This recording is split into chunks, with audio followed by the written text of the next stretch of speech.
एक भिखारन जब भी मेरी दुकान पर आती तो मेरी दुकान पर ग्राहकों की भीड़ लग जाती थी और एक ही दिन में मेरी सारी मिठाई बिक जाती थी।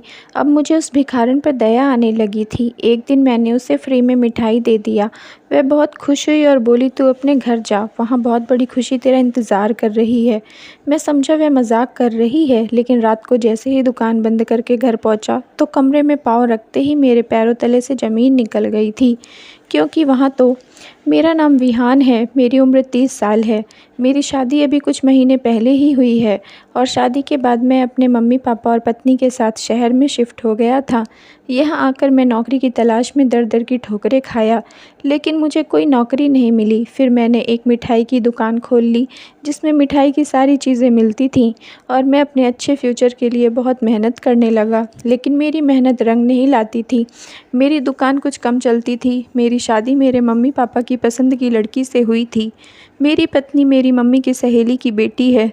वह है तो बहुत खूबसूरत, मगर ज़ुबान की बहुत तीखी और मुँहफट है, और जो उसके दिल में आता है वह मुंह पर बोल देती है, फिर चाहे वह सामने वाले को अच्छा लगे या ना लगे। मैं अक्सर इस बात के लिए उसे समझाता था कि उसे ऐसा नहीं करना चाहिए। अगर तुम्हें किसी की बात बुरी भी लगती हो तो उसे मुंह पर मत बोला करो, लेकिन उसे मेरी बात समझ ही नहीं आती है। वह कहती है कि मैं डरपोक नहीं हूँ, एक बहादुर लड़की हूँ, इसलिए दूसरों के मुंह पर ही उनकी बुराई उन्हें बता देती हूँ। मेरी आदत हमेशा से ऐसी ही रही है। मैं औरों की तरह नहीं हूँ, जो सामने कुछ और कहूँ और पीठ पीछे कुछ और कहूँ, लेकिन मुझे उसकी यह आदत पसंद नहीं थी। अक्सर मैं उसकी इन बातों को नज़रअंदाज कर देता था। उसकी इन्हीं हरकतों की वजह से आजकल मैं उससे कुछ खिंचा खिंचा रहने लगा था। कम से कम इंसान को बोलने से पहले 100 बार सोचना चाहिए और इस बात का ख्याल रखना चाहिए कि सामने वाले को उसकी बात बुरी भी लग सकती है। मैं आजकल अपनी दुकानदारी कम होने की वजह से बहुत परेशान रहने लगा था। मैं भगवान में विश्वास करने वाला आदमी था। दुकान खोलने से पहले मैं भगवान की पूजा आरती किया करता था कि हे भगवान, मेरा बिजनेस खूब बढ़े, लेकिन मुझे लगने लगा था कि जैसे भगवान मुझसे नाराज़ हो गए हैं। दिन इसी तरह गुजर रहे थे। एक दिन मैं दुकान पर बैठा हुआ था, लेकिन कोई भी कस्टमर नहीं आया था। शाम होने को आई थी, लेकिन एक भी कस्टमर की शक्ल तक नहीं देखी थी। गर्मी के दिन थे और गर्मी के मारे बुरा हाल था। लाइट भी चली गई थी और मैं हाथ से पंखा कर रहा था। मेरी नज़र सामने वाली मिठाई की दुकान पर पड़ी, जहाँ एक के बाद एक कस्टमर आ रहे थे और ख़रीदारी करके जा रहे थे। ऐसा नहीं था कि मेरी दुकान छोटी थी या मिठाई अच्छी नहीं थी। मेरे पास हर किस्म की मिठाई मौजूद थी, लेकिन फिर भी लोग मेरे पास कम ही आते थे। मैं अभी उस दुकान पर नज़र जमाए हुए बैठा था, तभी एक भिखारन मेरी दुकान पर हाथ फैलाकर खड़ी हो गई। मुझसे कुछ खाने को मांगने लगी, मगर मेरा ध्यान तो सामने वाली दुकान की तरफ ही था। मेरे दिल ने एकदम से भगवान से शिकायत करनी शुरू कर दी, मेरी दुकान पर आखिर कोई कस्टमर क्यों नहीं आता है। तभी उस भिखारन ने ऊंची आवाज़ में कहा, बाबूजी, मुझे मिठाई दे दो। उसकी तीखी और तेज़ आवाज़ सुनकर मैं चौंक कर उसे देखने लगा और देखता ही जा रहा था। वह लंबी, जवान और खूबसूरत 17-18 साल की लड़की थी। उसने फटा पुराना सा सूट पहन रखा था। वह काफ़ी गंदा हो चुका था, जबकि उसके सांवले रंग पर नाक में एक नथ भी चमक रही थी, जो उसके सांवले रंग पर बहुत खूबसूरत लग रही थी। उसके चेहरे पर जगह जगह मिट्टी भी लगी हुई थी, फिर भी वह अच्छी लग रही थी। मैंने उसे देखा तो बस देखता ही चला गया। उसके चेहरे पर इतनी मासूमियत थी कि उसे देखकर दिल ही नहीं भर रहा था। उसने मुझे खोया हुआ देखा और फिर से कहा, बाबूजी, मुझे 1 किलो मिठाई दे दो, मैं भिखारन हूँ। उसकी विनती सुनकर मैं होश में आ गया, उसकी तरफ ध्यान दिया। वह हसरत भरी निगाहों से मेरी दुकान में देख रही थी। मैंने कहा, दे दूँगा, पहले ये बताओ कौन हो तुम? उसने कहा, मेरा नाम मुन्नी है, मैं एक भिखारन हूँ। मुझे उसका नाम काफ़ी प्यारा लगा था। मैंने फिर से पूछा कि कहाँ से आई हो? उसने बताया कि यहाँ से काफ़ी दूर इस मोहल्ले के लास्ट में, वहाँ पर बनी झोपड़ी में रहती हूँ। मैंने उसे 1 किलो मिठाई निकाल कर दे दिया। वह मिठाई लेकर बहुत खुश हुई और कहने लगी, धन्यवाद बाबूजी। उसने वह मिठाई अपनी थैली में डाल लिया और मैं मुंह से कुछ गुनगुनाते हुए निकल गई। उसकी गुनगुनाहट और उसके चेहरे पर छाई हुई खुशी में मैं खोया हुआ था। अभी उसे 5 मिनट ही हुए थे कि और एक औरत मेरी दुकान पर मिठाई लेने आ गई और मैंने उस भिखारन को अपने दिमाग से निकाल दिया। उस औरत को मिठाई देने लगा। अभी मैं उस औरत से फ्री ही हुआ था कि 4-5 औरतें और आ गईं और मिठाई देखने लगीं, और यह सिलसिला निकल चला। अभी पहला कस्टमर जाता नहीं कि दूसरा भी आ जाता, फिर तीसरा भी। यही हाल पूरा दिन रहा। मेरी दुकान पर अब कस्टमर बढ़ते ही जा रहे थे। एक कस्टमर कम से कम 600-700 का सामान खरीदता था। अब मेरे पास इतना समय नहीं बचा था कि मैं बैठकर देखता कि सामने वाली दुकान पर कितने कस्टमर आते हैं और कितने गए। सारा दिन मेरे पास कस्टमर की लाइन लगी रही। शाम तक मेरी सारी मिठाई बिक चुकी थी और आज पहली बार इतने कस्टमर को निपटा कर और लगभग खाली दुकान को देखकर मैं हैरान रह गया कि आज यह सब कैसे हो गया। एक ही दिन में इतने कस्टमर आए और सारी दुकान खाली हो गई।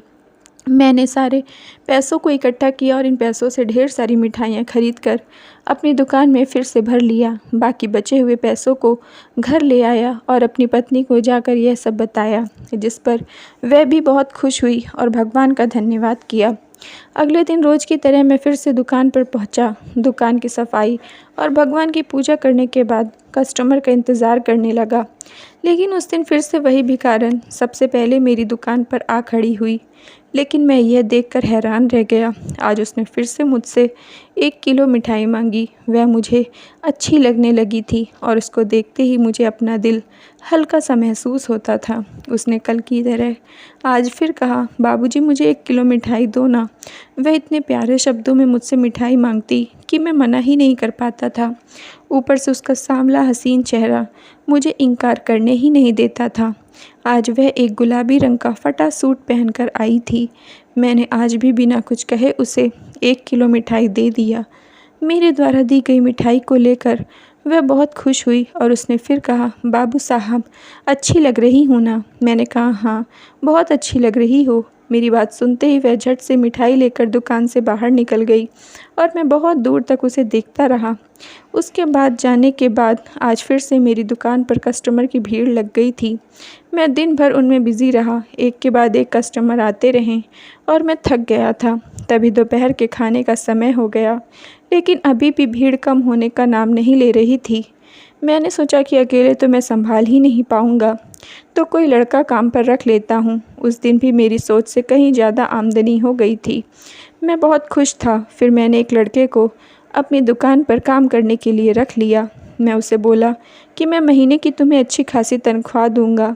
वह दुकान पर रहने के लिए राज़ी हो गया। इस तरह वह लड़का मेरी दुकान पर काम करने लगा और ज़िंदगी रोज़ की तरह चलती रही और मेरी दुकान दिनों दिन तरक्की करती चली गई और वह भिखारन भी रोज़ आती रही और मुझसे फ्री में मिठाई लेकर जाती रही। लेकिन मैंने कभी उसे मना नहीं किया था। जब भी उसने मुझसे मांगा मैंने उसे दे दिया था। एक दिन मैंने उससे पूछा कि तुम इतनी सारी मिठाई का क्या करती हो, तो वह हंसकर टाल दी और फिर अपनी पसंद से मिठाई लेकर चली गई। मैं भी उसकी खूबसूरती का दीवाना हो चुका था और उसे मना भी नहीं कर पाता था। इस बात का मैंने अपने घर पर ना तो अपने मम्मी पापा और ना ही अपनी पत्नी से कोई जिक्र किया था, क्योंकि मुझे पता था कि यह बात सुनते ही मेरे घर वाले मुझे लेक्चर देने लग जाते कि उसे रोज़ रोज़ इतनी महंगी मिठाई फ्री में नहीं देना चाहिए और फिर मुझसे कहते कि आगे से यह सब उसे मत देना। लेकिन वह भिखारन रोज़ मेरी दुकान पर आती थी और मुझसे 1 किलो मिठाई लेकर जाती थी। उसके जाते ही मेरी दुकान पर कस्टमर की भीड़ लग जाती थी। कस्टमर के आने के बाद खाने की भी फुर्सत नहीं मिलती थी। मेरी दुकान में बहुत ही तेज़ी से तरक्की हो रही थी। मुझे बहुत हैरत होती थी कि उस भिखारन के आने से मेरी दुकान पर कस्टमर की भीड़ क्यों लग जाती है। पहले तो कभी ऐसा नहीं हुआ था कि मेरी दुकान पर इतने कस्टमर आते। पहले मैं दुकान पर हर समय खाली बैठा रहता था और सामने वाली दुकान को देखता रहता था, जहाँ हर समय भीड़ लगी रहती थी। मैं इसी लालच में उस भिखारन को रोज़ 1 किलो मिठाई दे देता था। लेकिन अब मुझे उस पर शक होने लगा था। कुछ सोचकर मैं इस मामले के बारे में पता लगाने का सोचा कि आखिर पता तो चले कि इन सब के पीछे कारण क्या है। फिर अगले दिन जब वह भिखारन मेरी दुकान पर आई और कहा, बाबू मुझे 1 किलो मिठाई दे दो, तो मैंने कहा, पहले मुझे बताओ कि तुम कौन हो और क्या करती हो, उसके बाद ही मैं तुम्हें मिठाई दूंगा। मेरी बात सुनकर वह परेशान हो गई और बोली कि मैं खाती हूँ। मैं थोड़ा गुस्से से कहा कि मैं तो तुम्हें कभी खाते हुए नहीं देखा, क्या रोज़ रोज़ कोई मिठाई खाता है? बाबूजी, मैं अपने घर में अपने बच्चों के लिए मिठाई ले जाती हूँ। उसकी यह बात सुनकर मुझे लगा कि शायद यह सच कह रही है। तभी मैंने 1 किलो मिठाई उसकी तरफ बढ़ा दी और वह मिठाई लेकर बाहर चली गई। लेकिन मैंने उसकी सच्चाई जानने के बारे में ठान लिया था। मैंने अपनी दुकान पर काम करने वाले लड़के को दुकान पर बैठाया और अपने चेहरे पर मास्क पहन लिया। वह लड़का मुझे ऐसा करते देख पूछने लगा कि मैं यह सब क्यों कर रहा हूँ, मगर मैंने उसके सवाल का कोई जवाब नहीं दिया और उसे दुकान का ख्याल रखना कहकर दुकान से बाहर निकल आया। मैंने सड़क पर सामने देखा तो वह जाती हुई नज़र आई थी। मैं तेज़ी से अपने कदमों से उसके पीछे बढ़ा था। आज रास्ते में वह जगह जगह रुककर लोगों से पैसे मांगती थी, किसी से खाने की चीज़ें मांगती और किसी से ज़रूरत की कुछ और चीज़ लेती, फिर अपना थैला भरती। वह आगे बढ़ जाती। मैं लगातार छुपकर उसका पीछा कर रहा था ताकि सब कुछ मालूम कर सकूं। अभी तक उसको मुझ पर कोई शक नहीं हुआ था क्योंकि मैंने चेहरे पर मास्क लगाया हुआ था। मैं अभी कुछ ही दूर चला था कि उसके पास एक छोटी सी बच्ची को आते देखा। उसने अपना थैला रखकर बच्ची से थोड़ी सी बातें की और फिर आगे बढ़ गई। वह पैदल ही जा रही थी तो मुझे भी पैदल ही उसके पीछे जाना पड़ रहा था। 1 घंटा लगातार पैदल चलने के बाद वह मोहल्ले के लास्ट में एक वीरान सी जगह पर आ गई थी, जहाँ ज़्यादा आबादी नहीं थी बल्कि आबादी ना के बराबर थी। वहाँ कुछ झोपड़ियाँ बनी हुई थीं और वह भिखारन उन झोपड़ियों की तरफ जा रही थी। जितनी भी झोपड़ियाँ बनी हुई थीं एक दूसरे से फासले पर बनी हुई थीं और सभी झोपड़ी के आगे पर्दा लगा हुआ था, जिसकी वजह से झोपड़ी के अंदर देख पाना मुश्किल था। मैं उसका पीछा करता रहा और फिर वह झोपड़ी के करीब पहुंच गई थी और जब उसने पर्दा हटाया तो मेरी जान निकल गई, क्योंकि झोपड़ी के अंदर तो बहुत सारे छोटे छोटे बच्चे बैठे हुए रो रहे थे और उनके साथ एक बूढ़ा आदमी भी था जो उन बच्चों को चुप करवाने की कोशिश कर रहा था। इतने बच्चों को देखकर मैं सोच में पड़ गया था। इतने बच्चे उसके नहीं हो सकते क्योंकि वह तो शादीशुदा भी नहीं लगती थी। तो इसका मतलब यह था कि यह भिखारन बच्चा चोर थी।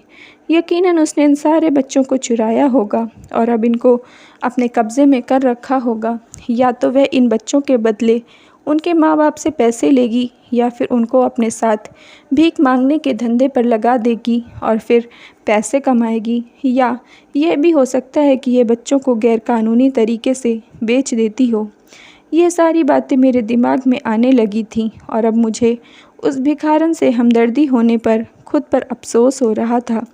मैं खुद को कोस रहा था कि उसकी मासूम और खूबसूरत शक्ल देखकर मैं पिघल गया और उसे इतने समय से मैं फ्री में मिठाइयाँ देता रहा। मैं एक पेड़ के पीछे छुप गया और ख़ुद को कोस रहा था। बच्चे लगातार रो रहे थे, जिसकी वजह से उस भिखारन ने सभी बच्चों को अपने थैला से मिठाई निकाल कर दिया। सारे बच्चे लगभग 5 से 12 साल के थे।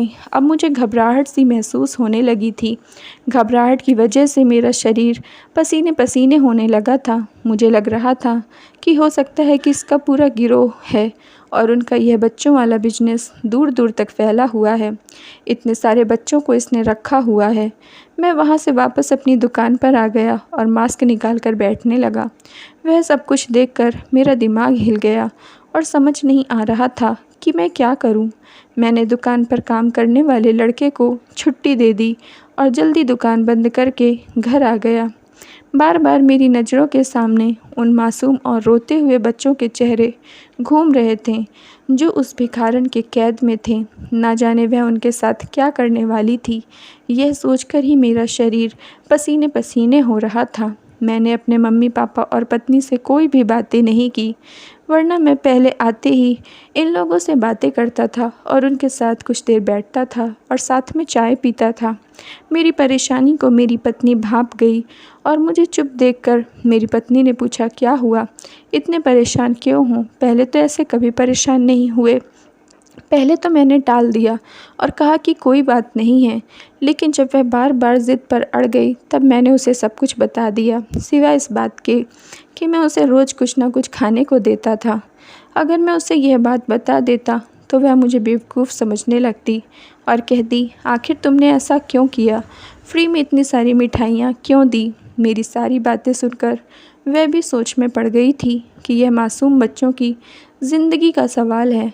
अचानक उसने कहा कि सबका बस एक ही उपाय है कि पुलिस को सब कुछ बता दिया जाए, जबकि वह खुद ही बच्चों को उस भिखारन से छुड़ा सकें और उन्हें उनके माँ बाप तक पहुंचा सकें। इस तरह आपकी टेंशन भी ख़त्म हो जाएगी और बच्चे भी अपने माँ बाप के पास पहुंच जाएंगे। अपनी पत्नी की बात सुनकर मैं सोच में पड़ गया था।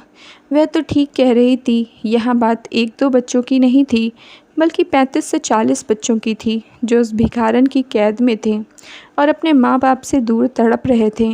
एक अकेला मैं उस भिखारन से नहीं लड़ सकता था, और फिर उसके पूरे गिरोह को पकड़ना बहुत मुश्किल काम था।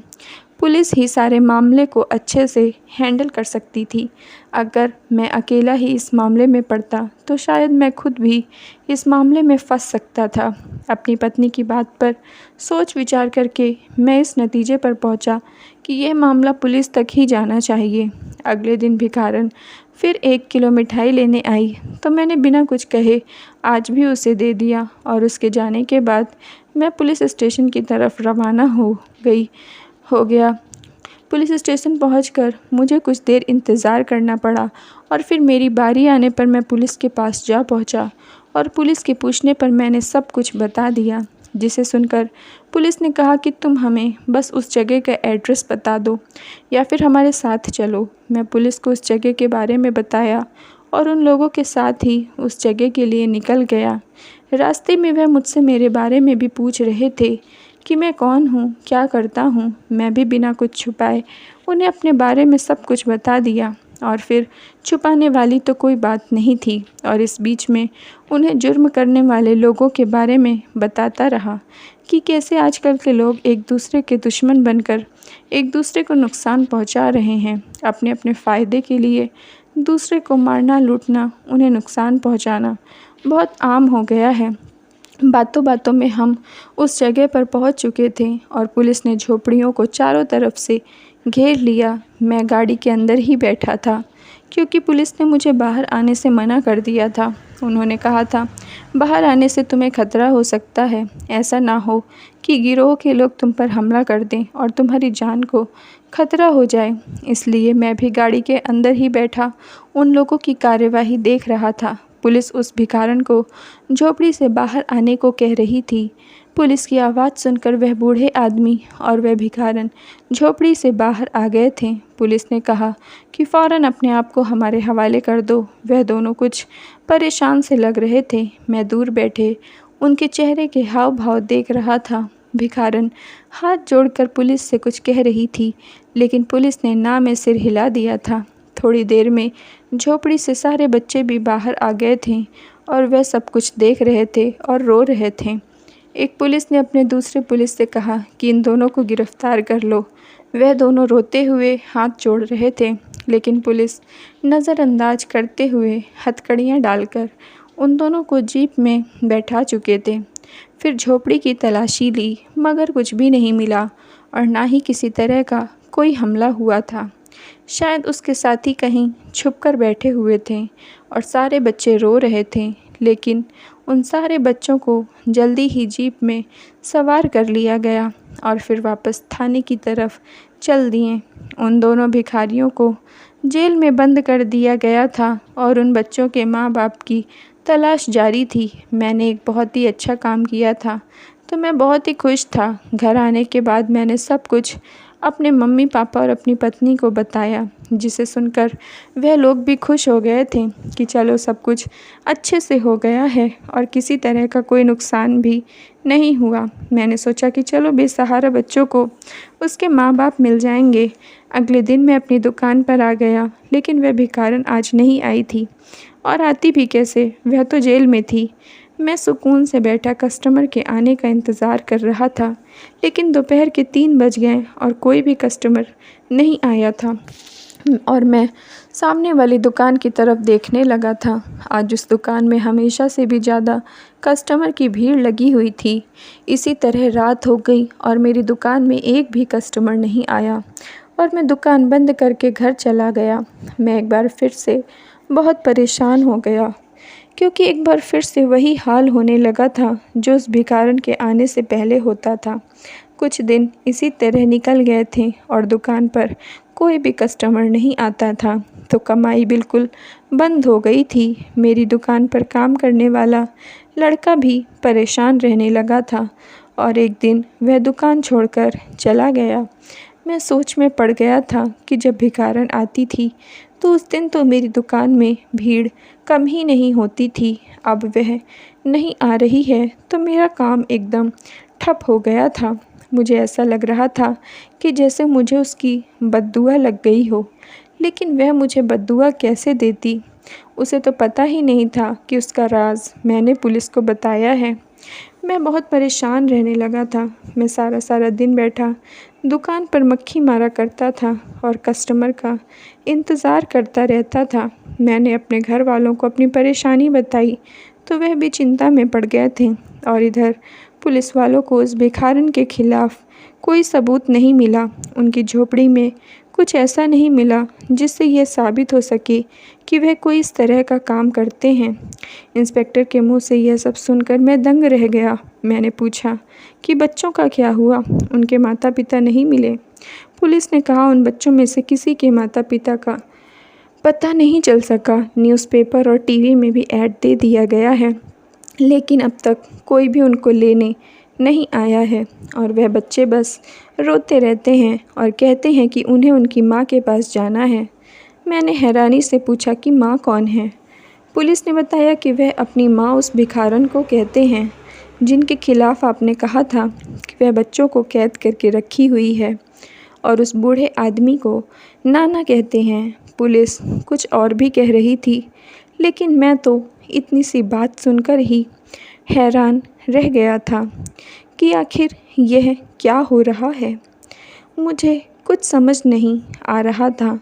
कुछ तो अजीब हो रहा है जो हमारी आँखों से छुपा हुआ था, और मेरे दिल ने भी कहना शुरू कर दिया था कि कहीं मैंने कुछ गलत कर दिया। इस बारे में सोच सोच कर मेरा सर दर्द करने लगा था, लेकिन कोई भी सुराग हाथ नहीं लग रहा था। बच्चों के लिए भी अखबार में ऐड दे दिए गए, लेकिन किसी ने भी अपना बच्चा नहीं कहा था और ना ही कोई बच्चे को लेने आया था। फिर दूसरे दिन मैं घर से पुलिस स्टेशन के लिए निकल गया और वहां जाकर पुलिस से मिला। मेरे कुछ बोलने से पहले पुलिस ने कहा कि बच्चों का रो रो कर बुरा हाल है, वह सिर्फ अपनी माँ और अपने नाना के पास जाना चाहते हैं। मैंने कुछ बच्चे से पूछा तो उन्होंने बताया कि उनकी माँ ने कभी उन्हें मारा भी नहीं है। वह अपने माँ और नाना के साथ रहते हैं, और यही नहीं, उन सब ने यह भी बताया कि जब से उन्होंने होश संभाला है तब से वह इन्हीं दोनों के साथ रहते हैं। और बच्चों ने यह भी बताया है कि माँ कभी कभी किसी बच्चे को भी लेकर आती थी जो हमारे साथ ही रहते थे और फिर कहीं नहीं जाते थे। हमारी माँ बहुत अच्छी है, हमारे लिए खाने पीने का और कपड़ों की व्यवस्था करती हैं और हम सबसे बहुत प्यार करती हैं, और ना ही हमसे किसी तरह का कोई काम कराती हैं। कभी भी कोई बाहर का आदमी हमसे मिलने नहीं आता है। पुलिस की बातें सुनकर मैं भी उलझ गया था। मैंने पुलिस से पूछा तो इसका मतलब क्या है? पुलिस ने कहा कि मुझे लगता है आपने जो कुछ ये सब कहा है ये सिर्फ गलतफहमी है, क्योंकि उनके खिलाफ़ कोई भी सबूत नहीं मिले हैं। ज़रूर आपको कोई गलतफहमी हुई होगी। अभी मैं उन लोगों से पूछताछ करने ही जा रहा था कि आप आ गए। मैंने कहा मैं भी चलता हूँ। मैं पुलिस के साथ दोनों भिखारियों के पास आ गया जो एक ही जगह पर बंद थे। उन दोनों की हालत पर मुझे बहुत दया आई। मुझे देखते ही वह खूबसूरत सी भिखारन जल्दी से मेरी तरफ लपकी और फिर कहने लगी, बाबूजी अच्छा हुआ कि तुम आ गए। मुझे पता था मेरे भगवान मेरे लिए किसी न किसी को मेरा मददगार बनाकर ज़रूर भेजेंगे, और देखो तुम आ भी गए। उसकी आंखों पर विश्वास की पट्टी बंधी देखकर मैं शर्मिंदा हो गया था। वह जिसे अपना मददगार समझ रही थी वही तो असल में उसे जेल की सलाखों के पीछे पहुंचाने का जिम्मेदार था। मैंने पूछा तुम इतने सारे बच्चों को अपने पास रखती हो, यह बच्चे किसके हैं? उसने कहा कि ये सारे बच्चे मेरे ही हैं। मैं थोड़ा गुस्से से कहा कि मैं जानता हूँ कि तुम शादीशुदा नहीं हो और इतने सारे बच्चे तुम्हारे नहीं हो सकते हैं। उसने कहा मेरे अपने बच्चे नहीं हैं तो क्या हुआ, मगर मैंने इन्हें पाला तो है। यह मेरे ही बच्चे हुए ना। छोटी उम्र में ही मेरी माँ गुजर गई थी, और यह मेरे पापा हैं जो कि हमेशा बीमार रहते हैं। मेरे पापा हमेशा से मांग मांग कर गुजारा करते थे, लेकिन अभी बीमार रहने लगें तो मैंने यह पेशा अपना लिया और मैं खुद को इतना मजबूत बना लिया है कि कोई मर्द बुरी नज़र डालने से पहले डरता है।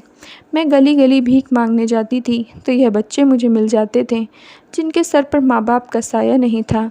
तो इन्हें देखकर मुझे दया आ जाती थी। क्योंकि मेरी माँ नहीं है तो मैं माँ नहीं होने का दर्द अच्छी तरह समझ सकती हूँ। इसलिए मैं अपने साथ अपनी झोपड़ी में ले आती थी और इन्हें माँ का प्यार देती थी। और कुछ बच्चे ऐसे मिले थे जो शायद किसी के पाप की वजह से इस दुनिया में आ गए थे और कूड़े में फेंक दिए गए थे। मैं उन बच्चों को उठा लाती थी और उन्हें पालती थी, उनकी देखभाल करती थी। ऐसे करते करते मेरे पास बहुत सारे बच्चे जमा हो गए।